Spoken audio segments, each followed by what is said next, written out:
Оқыша енді кітап. Так, барлықтарыңызды кіргіздім вроде. Ал айды өте күшті керемет жаптық. Құдай қаласа енді жаңа нәтижеге жұмыс жасауға дайынбыз. Қазір тағы да кіргізіп алайын, тағы да қыздар бар мына жақта. Енді бүгін енді до закрытия болып жатыр, ертең полностью жабамыз, Құдай қаласа. Сосын закрытие месяцаға ертең жасаймыз зум, я.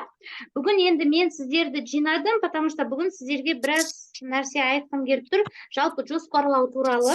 Содан кейін, так, қазір айтамыз.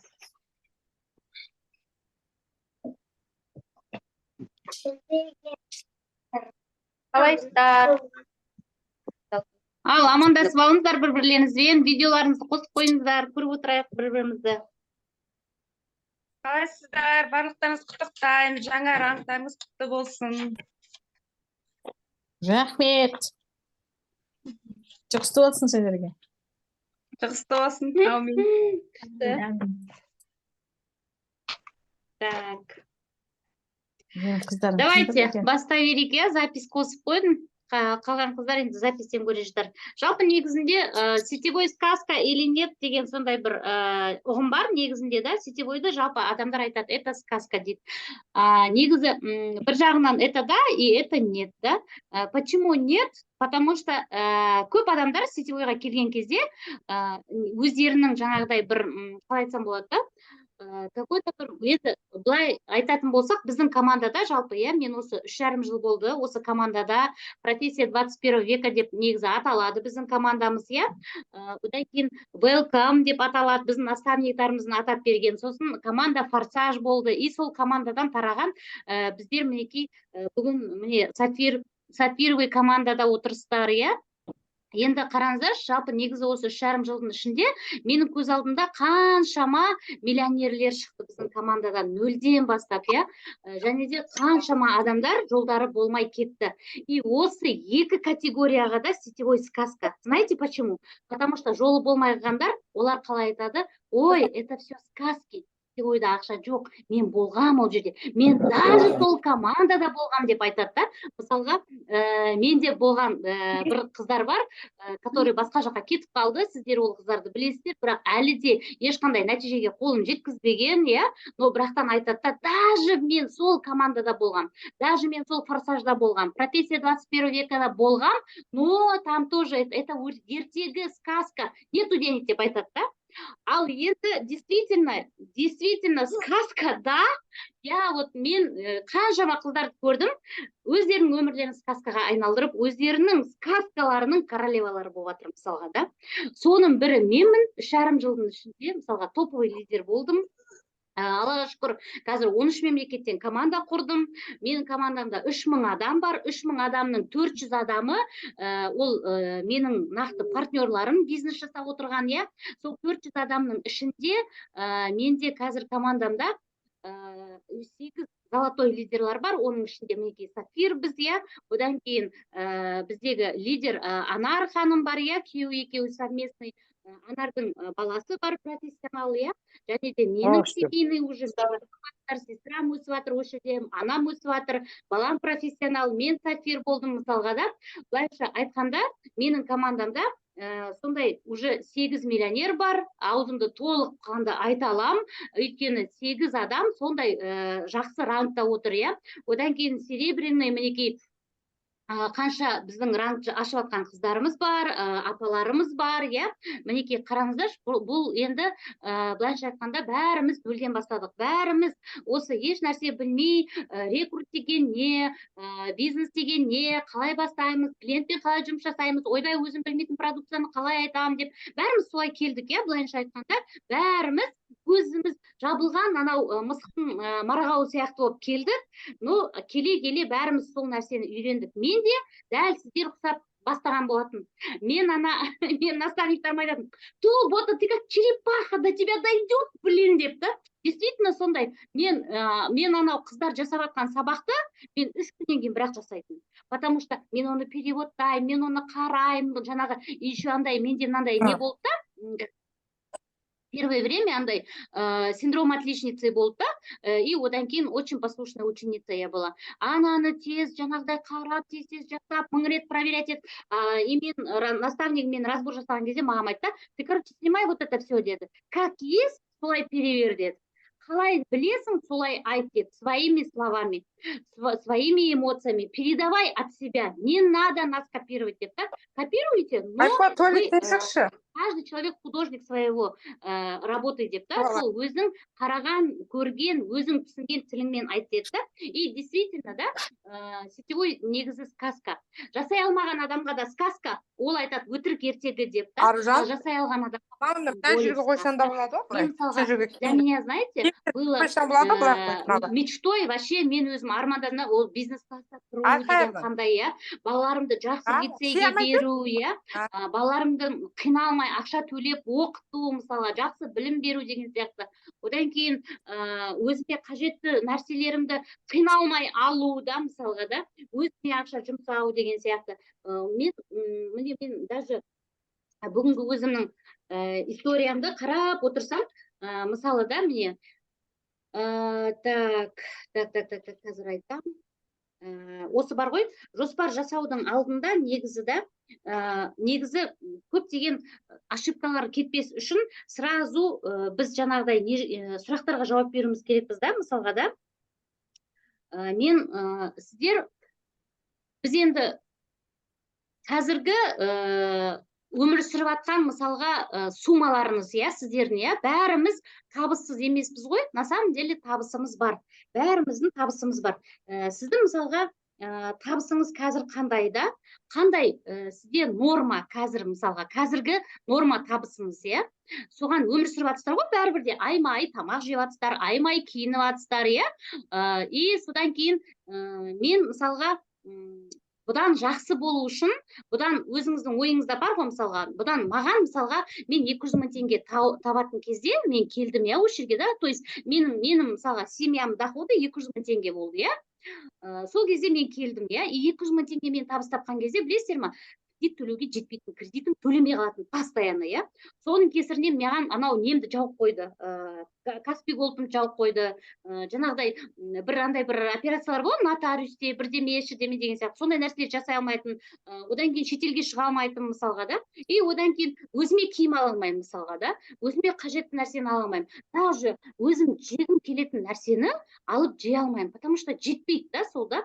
Ал кейін мен өзіме жоспар құрған кезде мен уже ойладым да, мен 500 мың теңге алсам, мысалға, маған жетуші еді. Өзімнің бір хотелкамды хотя бы жатсам.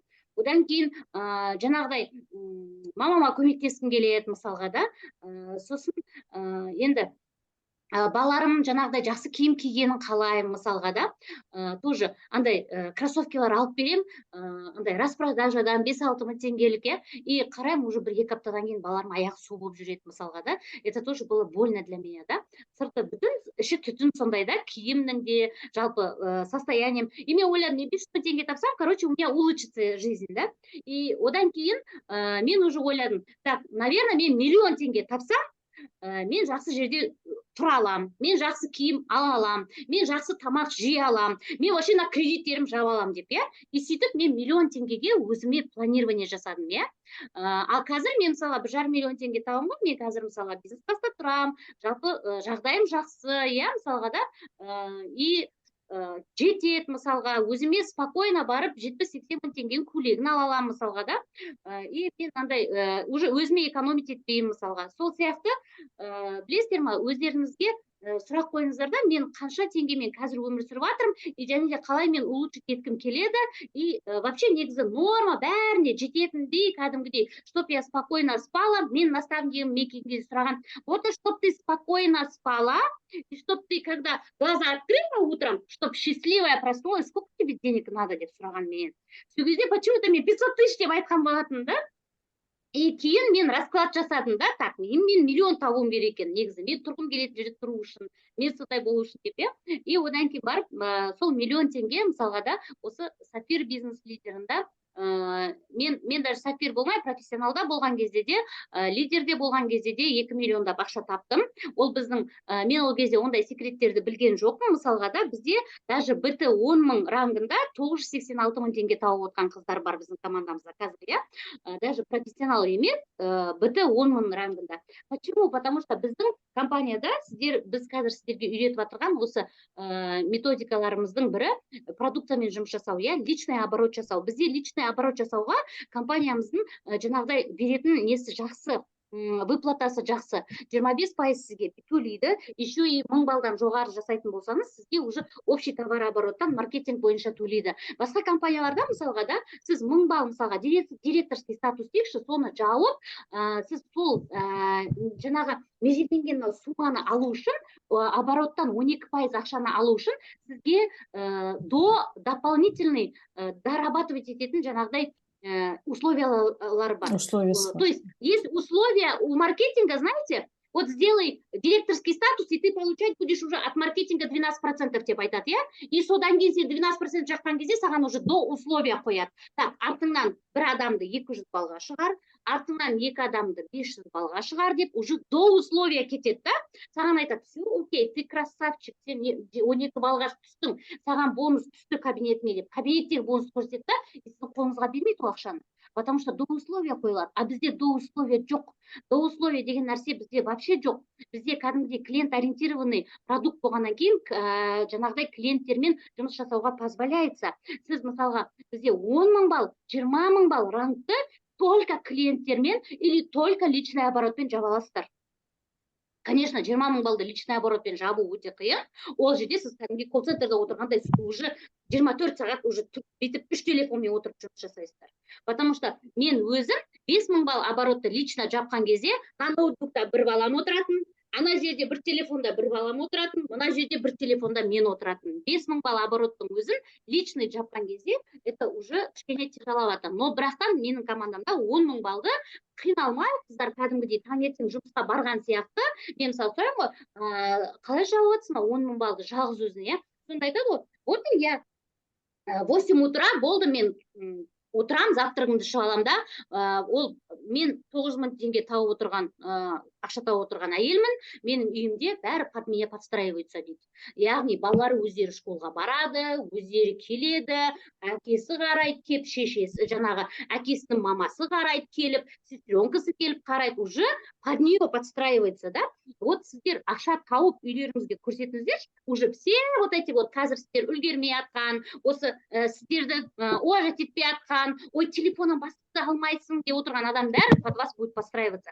Потому что, вы знаете, мен өзім сол нәрсені өзімнен көрдім. Мен 240 мың теңге айлыққа шыққан кезде, мен компания маған уже, мен ИП аштым. ИП ашып, мен документімді тапсырған кезде, менің күйеуім көрді сол жерде, иә. И содан кейін ол маған осы сіздерге мынау зум жасап отырған ноутбукта әкеп берді маған. Еще жаңағыдай маған айтты, сен жұмыста, мне саған ноутбук, и үйге келген кезде білесіздер ма, мен 3 балама, енді балаларым подростық қой менің, 2 қызым кішкентай бірақ та. И соны 3 ұлға айтты, Абзал, сен үйді енді осыдан кейін сен пылесос ұстайсың деді. Ғани, сен осыдан кейін үйдің ыдысының бәрін сен жуасың деді. Жинап жуасың ба, қайта жуасың ба, сам знаешь деді. И Абзалға да айтты, күндіз пылесос ұстайсың ба, түнде пылесос ұстайсың ба, шаруам жоқ, сен пылесос ұстайсың деді. Анаған сен ыдыс жуасың деді. И Нұрболға айтты, сен мына 2 қызды выгуливать етіп, далаға шығарып, киімін кигізіп, тамағын беріп, осы екеуіне сигнал береді. Мама работает деді. Представляете? И ол маған айтты, сен бөлмеңе кір да, қанша рет зум жасайсың, қанша рет прямой эфир жасап, хоть 24 на 7 делай бизнес свой деді, иә? И вот уже уважение пошло, да? И сол сияқты, на самом деле, просто здесь, знаете, все будет под вас подстраиваться. Первое время только тяжело будет. Первое время заработать свои 100-150 тысяч теңге тяжело будет. Да, неге ауыр? Ең ауыр кезең осы. Хотя, мінекей, 100 мың теңге бізде табыс тауып отқан қыздар бар. 80 мың теңге табыс тауып отқан қыздар бар. Мен мысалға, осы жерде отырмын, Бақытгүл, 1000 балл жасап, мысалға да 80 мың, 90 мың табысқа шығу совсем қиын болды ма? Прям жаңағыдай қиналып, жылап, зарлап жүрсің ба осы? Соны айтшы маған. кеш жарық Ақботабиевна, ну қатты қиналған жоқпын, мен қатты қиналып жұмыс жасап жатқан жоқпын. Телефон, интернет, осы жаңағы чаттарымыз бар, солар болса болды. Ақпарат береміз. Мен мысалға енді уже почти 1 жыл болып қалды ғой. Ала ғой. Қазір 3 ай болды уже. 1000 тысяча клубын жауып отырмын. 200 клубта өзімнің сыйлықтарымды алдым. 6 ай бойы 200 балл жасадым. Сыйлықтарымды, тегін сертификаттарымды алдым. Енді қазір 3 айда мен 1000 балл жасадым. Қазір тағы да ноябрь айында тағы да сертификатымды аламын, бұйырса, Аллаға бұйырса. Қазір енді уже біз как на автомате жұмыс жасаймыз ба?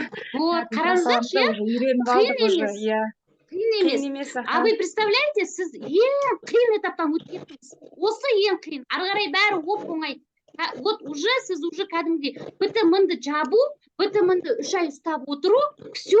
Ары қарай сіз уже партнер шақырасыз. Кеше мен айттым ғой, қалай партнер шақыру керек, қалай уже ары қарай уже адам шақыру керек, продуктпен отырып қалмаңыздар деп, вообще негізі бізде өзі кезеңдер болады, сетевойда мысалға зависимый. Партнер шақыру. Зависимый кезең болады. Таныстар уже да сұрап жатыр да, қалай жұмыс жасап жатырсыз, мысалға көреміз сізді, ылғи TikTok-тан көреміз, Instagram-нан көреміз, бізді де үйретсеңші деген сияқты уже сұрап жатыр. Сол енді бұйырса партнерлар шақырып ары қарай жұмыс жасайын, тоқтамаймын деп ойлаймын. Вот күшті. Ең қиын кезеңнен өтіп кеттіңіз. Вы представляете, я вас поздравляю. Осы ең қиын сол бітті. Ары қарай қиын емес. Миллион теңге табу, это вообще оп-оңай. Миллион табу вообще оңай. Ең қиыны. Почему қиын деп айтам? Потому что сіздер бірінші кезде келесіздер, зависимый уақыт болады. Міне бізде мысалға да сетевойда екандай бір уақыт болады. Зависимый кезең болады, содан кейін независимый кезең болады да. Зависимый кезең мысалға да партнер ол қандай кезең? Новичок кезеңі. Сіздер келдіңіздер, продукт сұрайсыздар, обучение сұрайсыздар, сұрақ өте көп болады, чаттар өте көп болады. Одан кейін сіздің жаңағыдай состояниеңіз чуть-чуть колебация етіледі, дәл сол кезде ауырып қалады біреу, дәл сол кезде бала температура кетеді, дәл сол кезде тісің сынып қалады, байыңа бірдеңе болып қалады. Әйтеуір сол. Просто, знаете, бізде ол обычно болып жүрген нәрселер ғой, бірақ бізге ол напряг болады да. Почему? Потому что сіздің миыңыз, жаңағы сіздің действияларыңыз мына жақта болып жатыр ғой, и анау арпалысады да бір-бірімен. Қазір мысалы Бақтықұл айтты, мен өтіп кеттім ол кезеңнен, и мен қазір на автомате жасап жүрмін ғой, и менен уже адамдар уже сұрап жатыр, қалай істеп жатсың, не істеп жатсың деп дейді. Она уже вот преодолела вот этот самый трудный период, да, и сол кезең, вот зависимый кезең уже, да. Мысалға сіздер старайтесь, жаңа айтып отырмын, 3 айда сіздер көп болмаңыздар зависимый, берш деп сұрай бермей, сіздер кәдімгідей әрбір периодтың өзінің жаңағыдай жұмыс жасайтын кезеңі болады да. Мысалы 3 айда БТ-1000 боласыздар, одан кейін осы БТ-1000-ні жасаған операцияны сіздер білесіздер, өзіңіз жасаған нәрсені сіз өзіңіз айта аласыз, сата аласыз, уже шақыра аласыз, новичоктармен жұмыс жасай аласыз, старт жасай аласыз, и еще сопровождать ете аласыз. А бізде быстрый старт деген сабақ бар, сізде вообще қиын емес, просто на автомате біздің жаңағы системаға кіргізіп жібересіздер, біз ол жерде сабақты оқытамыз, ал сіз просто Анар, бүгін сабақ істедіңіз ба? Анар, бүгін қарадыңыз ба? Қарамасаңыз, давайте бірге істеп тастайық. Давайте қазір істеп тастайық. Мен қазір қолым бос, давайте сізбен жарты сағат жұмыс жасауға мен дайынмын деп, сөйтіп тез сопровождение жасап отырасыздар, болды. Екінші кезең уже независимый кезең, ол өзіңнің тұлғалық дамуың, уже 1000-ні істеп алған адам ары қарай уже тұлғалық даму жасайды. И вот кеше маған Бақтықұл шығып айтты, мен ары қарай енді өзімді дамыту керекпін, мен осы результатыма адам шақыру керекпін, ары қарай не істеймін дейді. Она уже независима, она уже все знает, она просто қараңыздар да, уже кішкене, бірақ осы кезеңде мысалға да сіздер командадан алшақтамау керек. Бізде көп қыздар БТ-1000, БТ-2500-ға шыққаннан кейін неге бір жерге қадалып қалады, неге сол рангтан жылжи алмай қалады, не болмаса вообще сол жерге келеді дағы қайттан түсіп құлап вообще сетевой сказка болып кетеді для них, да? То есть сказка не в том смысле, что да, здесь как в сказке можно жить, здесь можно королевой быть, принцессой быть емес, а в том смысле, уай, қой ертегі, мен бір рет соны білмеймін, әйтеуір сәті келіп көтерілдім, сосын түсіп кеттім дейді, да? Вот понимаете, сондай нәрсе болмас үшін сіздер командадан алшақтамау керексіздер. Бізде көптеген қыздардың ошибкасы мынау кезекшілік жатқа, агент болуға, кезекші болуға. Маған қазір керек емес. Я пас деп шығады. Марафонға қатысатын кезде, иә? Жоқ, маған марафон керек емес. Жоқ, ота өзім шай беріп жатырмын, өзім шайлар таратып отырмын.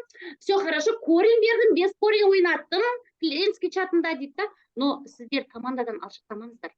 Вот именно командамен сіздер өстіңіздер, и сол командадан алшақтамау керек. Мен білем деген адам уже өшет, уже мен білем деген адамды мен уже қараймын уже. Ага, бір-екі айдан кейін уже товарооборот болады, иә? А если человек, я хочу, я еще хочу, вау, не істеп жатсыздар, марафон ба?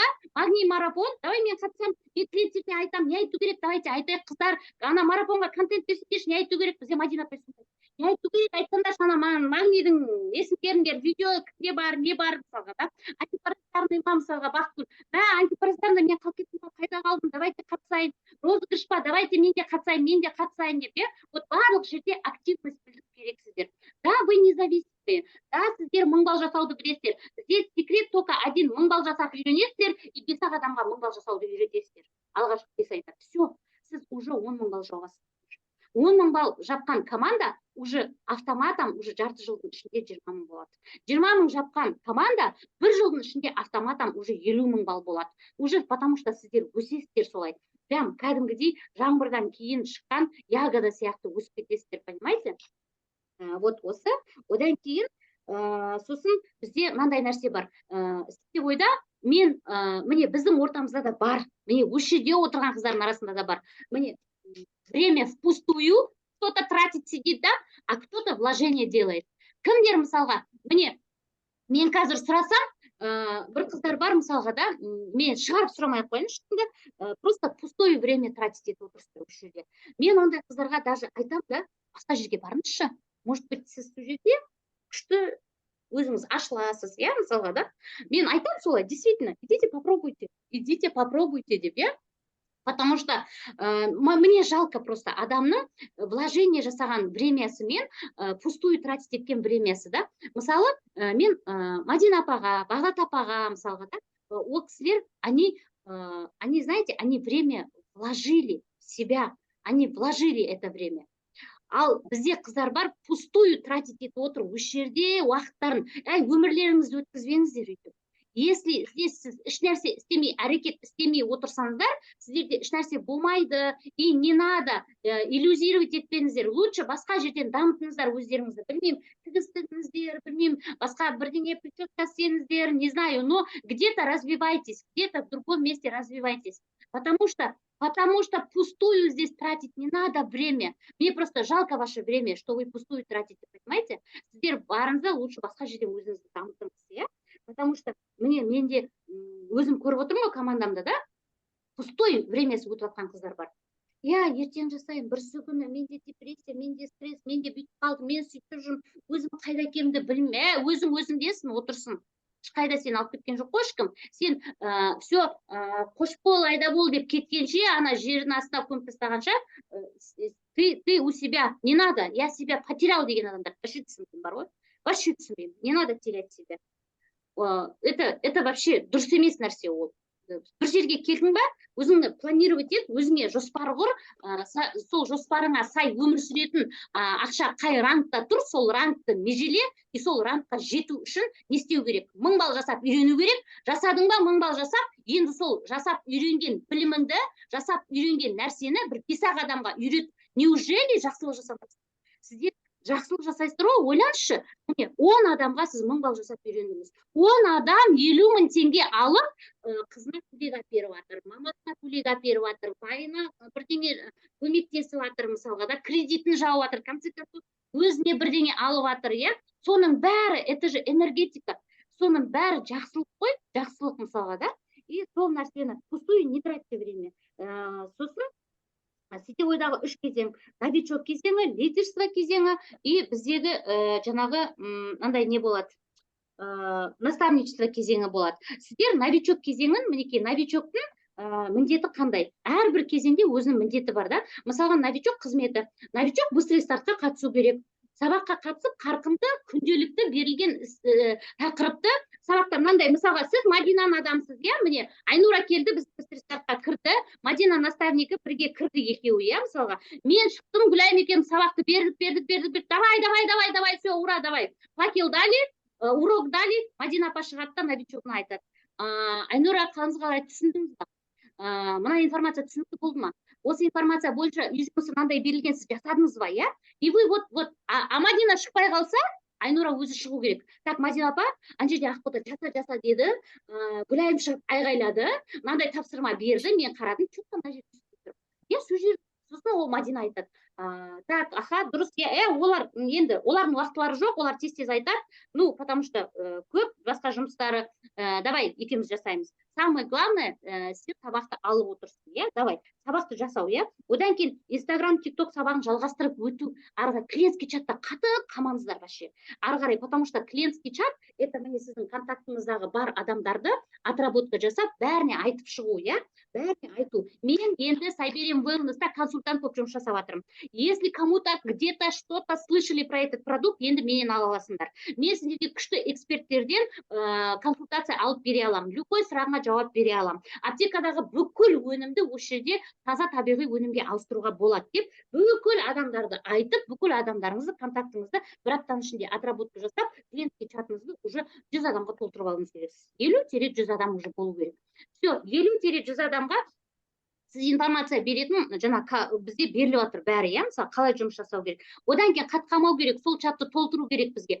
Әрбір 100 адамнан 1000 балл жасалады. Ойлаңызшы, 100 адам бар ма, 1000 балл жасайсыз. 200 адам бар ма, 2000 балл жасайсыз. 300 адам бар ма, уже 3000 балл жасайсыз. 400 адам бар ма, 5000 балл жасайсыз, иә. Міне Гүлайымның 400 адамы бар, мысалға да жасап отыр. Мысалға да 5000 балды, иә. Міне личный оборот 4000 жасап отыр. Мысалы, жаңағы біздің Салтанаттың 980 адамы бар клиентский чатында, иә, 10.000 балл спокойно жасап отыр, иә, мысалға. Вот, поэтому сіз жадный болу керек. Так, 100 адам, маған еще так 100 адам керек. А ол 100 адам қайналамыз, TikTok, Instagram сабағын өтіңіздер. TikTok, Instagram сабағын для галочки жасамаңыздар.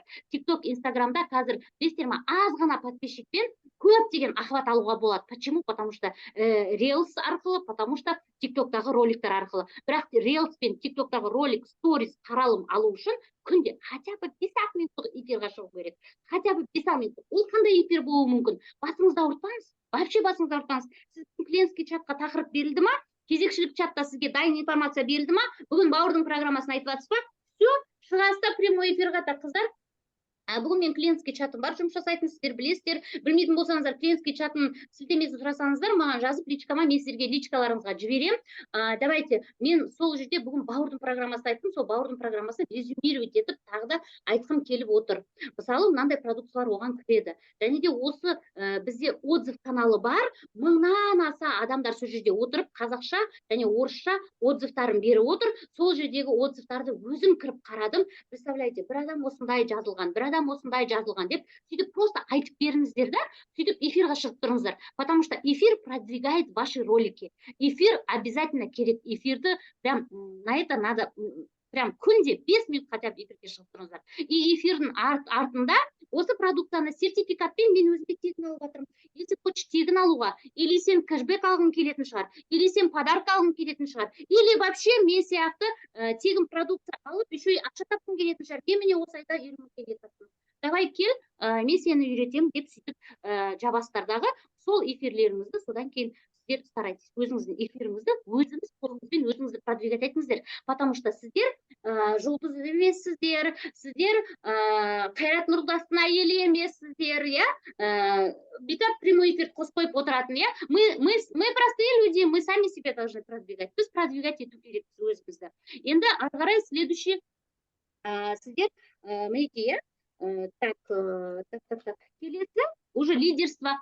1000 балл жауып үйренген адам уже лидер. Уже лидерсіз. Почему? Потому что сіз уже 1000 балл жабатын сіздің біліміңіз бар. Продуктпен жұмыс жасадыңыз, клиентский чатпен жұмыс жасаватсыз, инстаграмыңызды ішке қостыңыз, тиктогыңызды ішке қостыңыз. 4 инструментпен жұмыс жасаватсыздар. 5-ші инструмент это ваша команда. Вот У меня есть классная команда, у меня есть классный TikTok, Instagram, клиентский чат. У меня вот мен 1000 балл жауып отырмын, иә. Мен осы нәрсені саған үйрете аламын деп уже сіздер спокойно айта аласыздар, смело айта аласыздар. Это уже лидерство. Сіздер уже полный 50 000 теңге деген, ол білесіздер ма? Ол полный зарплата, ол 50 000 теңге деген. Где-то это полная зарплата, понимаете? А где-то многодетные мамалар, мен баяғыда 50 000 теңгеге, вы не поверите, 3-ші баламды емізулі кезінде мен 50 000 теңгеге үйдің қасында тұрған баняны жуатын. Ана баняда елді бәрі жуынып болғаннан кейін түнгі 12-де барам, 2-ге дейін сол баняны жуып келетін. Вот 50 000 теңге я получала. Представляете? Сол сияқты это сол жұмысты істеу үшін мен балаларым бәрін ұйықтатып, сөйтіп анау оянып кете ма, біреу тұрып жыласа бәрін оята ма деп сөйтіп уайымдап жүріп жуатын. Прям жүрегім тарсылдап сөйтіп келетін. Еще қорқынышты ғой. Баня деген, представляете, 2 этажды баняны жуасың, ешкім жоқ ол жерде. Қорқып, дірілдеп, охранниктен басқа ешкім жоқ та, мысалға. Бірдеме тықыр ете қалса, как будто біреу жеп қоятын сияқты. Сөйтіп жүріп мен жұмыс жасап тапқам сондай ақшаны. Ал сіз үйде отырып 50 000 теңге тауып жатсыз. Классно. Вот уже сол нәрсені сіз үйрету керексіз. Просто надо научить кого-то. А научить кого-то, если вы можете, это уже лидерство, да? Ал сіз уже 5 адам, 10 адам, бір жылда 10 адам үйретіп шығыңызшы. Сіздің 10 адамыңыз уже 10 адамнан уже 100 адам болып кетесіздер. Автоматом на следующий год уже 10. Мен мысалға 10 адамды үйреттім ғой. Сол 10 адамнан 10 болып өсіп кетті ғой әрқайсысы, понимаете? Мен 10 адам үйреттім. Но бірақ сол 10 адам өсіп кетті. 10-ның артына 10 келді, 10-ның артына 10 келді. Столько лидеров у меня сейчас в команде, да? И наставник деген уже сіз уже наставничество жасайсыз, сіз уже общий жаңағыдай осылай зум өткізесіз, общий командамен танысасыз, команданы құттықтайсыз, команданы жаңағыдай болатын сіздің лидерларыңыздың жасайтын жаңағыдай спонсировать етесіз где-то, иә, мысалға лидерлар айтуы мүмкін, мысалға осы айда товарооборот аз болып жатыр, вот бірдеңе өткізесіз ба деп, иә, мысалға да мен купеческий закон өткіземін, мысалға да, одан кейін жаңағыдай клиенттерге арналған бағдарлама ашып береміз, товарооборотың жетпей жатыр десе, тағы да бір бағдарламалар ашамыз, мысалға да, и мен айтып отырамын, да, давайте менен де подарка болсын сіздерге деп, мысалға да. Вот осының барлығы сіз уже наставничество жасайсыз, иә, уже бүкіл командаңызға, мысалға да. Вот ешқандай қиын нәрсе жоқ. Сонда қарашы, наставник болу қиын емес. Команда уже сама по себе работает, да. Мен осы өткен айда 2 зум жасадым ғой. 2 зум жасадым. Біреусінде біз шықта просто болтали, а біреусінде біз открытие-закрытие месяца істедік. Болды. Все.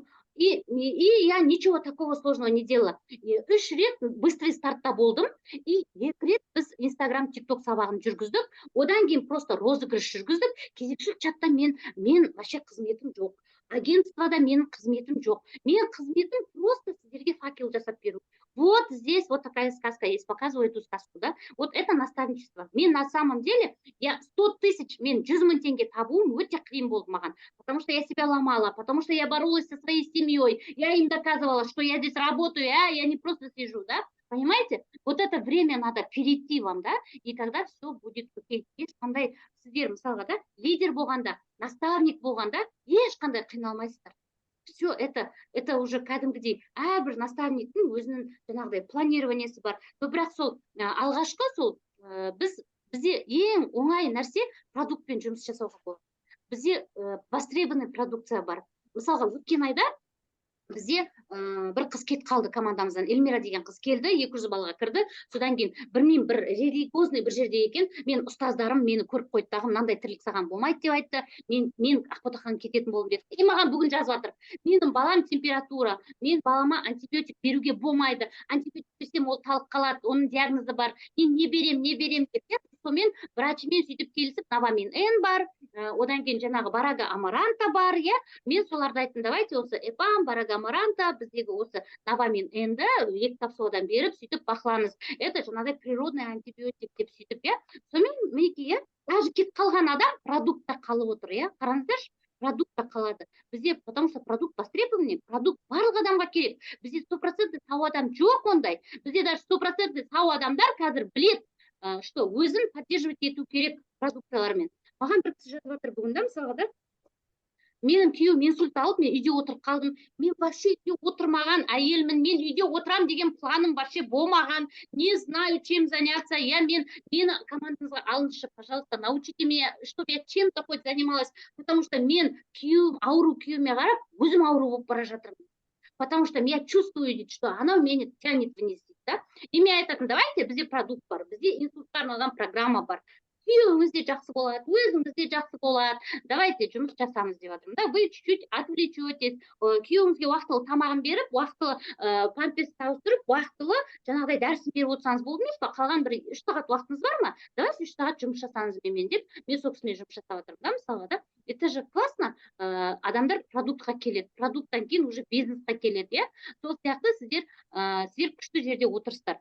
Через клиента вытаскиваем, ертең мысалға бізде уже чектер түседі, сол чектерден уже ары қарай біз уже клиентский чатта уже рекрут жасауды үйретеміз сіздерге. Алғашқы чектеріміз түседі, клиентский чатта егер ашпаған адамдар болса, әлі де, или там жауып қойып, бір ай жүргізбей қойған адамдар болса, бүгіннен бастап жыбырлатып, клиентский чаттарыңызды жыбырлатып қойыңыздар. Ертең чектерді аласыздар, мінекей осы жерде отырған, міне 70-ке келіп қалған Бағдат апаның чегін көрсетесіздер, 300 мың алып отырған, міне 200 мың алып отырған Мадина апаның чегін көрсетесіздер, Бақытгүлдің чегін көрсетесіздер, мысалға на автомате жүріп жасап жатқан, мысалға да мен чегін көрсетесіздер, міне бізде жаңараң жауып отқан қыздар бар, солардың чектерінің бәрі, это ваша команда. Это ваша команда зарабатывает на этих инструментах. Поэтому он бәрін сіздер толық 100% кәдімгідей имеете право показывать. В общем, мен 3 минут уақытымыз қалды. Егер вопростарыңыз болса, айтыңыздар. Қиын еш нәрсе жоқ. Мен сосын қазір сіздерге видео түсіріп жіберем. Мынау 100 балл бизнес бастағанда, содан кейінгі 200 балл VIP партнер, клуб 500-қа, мына жерде дайындап қойдым сіздерге, и клуб 1000-ға, мінекей, BT1000 болды. Осы ғана, осы ең қиын нәрсе осы. Вот вообще самый трудный. И то Бақытгүл айтып отыр ғой жаңа, жоқ, мен қиналған жоқпын, оп-оңай бәрі дейді. Бізде ана Рузали деген қыз бар. Вообще 27 күн демалады, білмеймін не істейтінін. 3-ақ күн жұмыс істейді, 1000 балл жауады. 27 күн бойы сол бар ғой, сол 3 күндегідей жұмыс жасаса, уже давно 1000 балл отырады дейді. А на самом деле, вот самое трудное это делать 1000 баллов первые. Все, бірінші квалификация. Сол нәрсені, сол білімді одан кейін 5 адамға үйретіңіздерші. Бұл 5 адам өздері-ақ келеді клиентский чаттарыңыздан. Ертең біздің результаттарымызды көрсетіп, біз берген контентті беретін болсаңыздар. В общем, солай. Мен сұрақ қойып жіберейін. Давайте. Ақботашқа сен айтатын едің, қазір соңғы кезде айтасың, мен 30 мыңмен келіп бастадым бизнесті дейсің, содан маған бір әйел сен суретіңді, видеоңды салып жібереді, мен жұмыс бастағым келеді дейді. Сөйтіп 100 балға жасады өткен айда. Енді мен бастаймын, сен жаңа оқуың айттың ғой, жаңағы наставнигім дедің, сен айттым, мен ол наставнигім дедім. Сөйтіп айтады, мен бастаймын дейді. Мен айтам, сен қалай бастайсың, сен 200 балл жасап, бизнес партнер болуың керек. Дұрыс па мен айтып отқаным? Жоқ, 100 балл жасаса, обучениеге кіргізе беріңіз. Кіргізе берейін ба? Сол сұрайын деген. 100 балл жасаса кіргіз. 30 мен кірдім, мен сөйтіп бастап кеттім де айтты дейді. Мен айтам, сен айтасың ғой, отчет командалық чатқа активировать етілмеген адам кірмейді деп. Сондықтан мен кіргізе алмаймын. 100 балмен кіргізе берді. Жасаса кіргізіңіз, иә. 100 балл жасаған адам кіреді. Командалық чат